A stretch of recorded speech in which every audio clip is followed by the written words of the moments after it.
Saudara, informasi berikutnya, Polda Jawa Timur memeriksa 5 orang saksi terkait peristiwa KDRT yang diduga dilakukan seorang oknum Polwan Bribtu FN terhadap suaminya.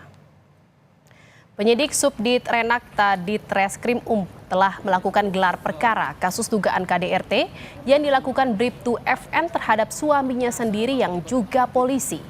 Selain telah memeriksa 5 orang saksi untuk mengungkap fakta dari kasus ini, polisi juga telah mendatangkan 2 orang ahli psikologi forensik dan psikiater.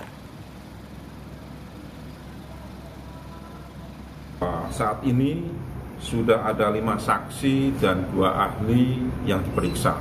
Ahlinya yaitu psikologi forensik dan psikiater. Hasil gelar juga menyatakan penerapan pasal dari kejadian ini yaitu pasal 44 ayat 3 subsidiar ayat 2 Undang-Undang Nomor 23 tahun 2004 tentang KDRT, ancaman hukumannya maksimal 15 tahun penjara.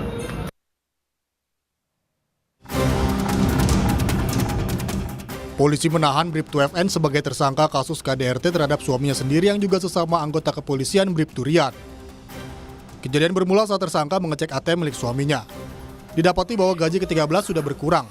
Diduga gaji sang suami digunakan untuk judi online. Usai korban pulang ke rumah, tidak berapa lama keduanya terlibat cekcok. Bribtu FN yang telah ditetapkan sebagai tersangka menyiram bensin ke tubuh korban. Menurut penyidik, bensin yang disiram kemudian mengenai sumber api di sekitar korban hingga terbakar. Usai ditetapkan sebagai tersangka, Bribtu FN ditempatkan di Pusat Pelayanan Terpadu Rumah Sakit Bayangkara Polda Jatim karena tersangka memiliki 3 anak balita. Dari hasil pemeriksaan, pelaku mengalami luka bakar di beberapa bagian tubuh karena Bribtu FN mencoba menolong sang suami saat peristiwa kebakaran terjadi. Sehingga terhadap tersangka saat ini ditempatkan di Pusat Pelayanan Terpadu Rumah Sakit Bayangkara Polda Jawa Timur. Pasca kejadian, tersangka ini berusaha sekuat tenaga untuk melakukan pertolongan terhadap korban, di mana tersangka ini juga mengalami luka-luka di beberapa bagian tubuhnya, di tangan kanan sebelah kanan maupun tangan di sebelah kirinya luka-luka, dan beberapa tubuh bagian depan luka-luka akibat terbakar juga.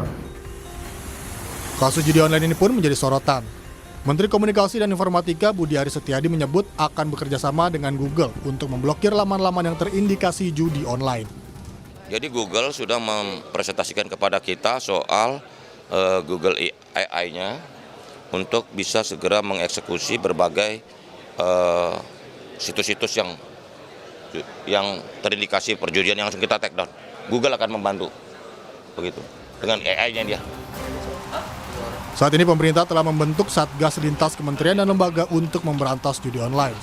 Diharapkan nantinya kejahatan yang terkait judi online bisa diberantas. Tim Liputan Kompas TV.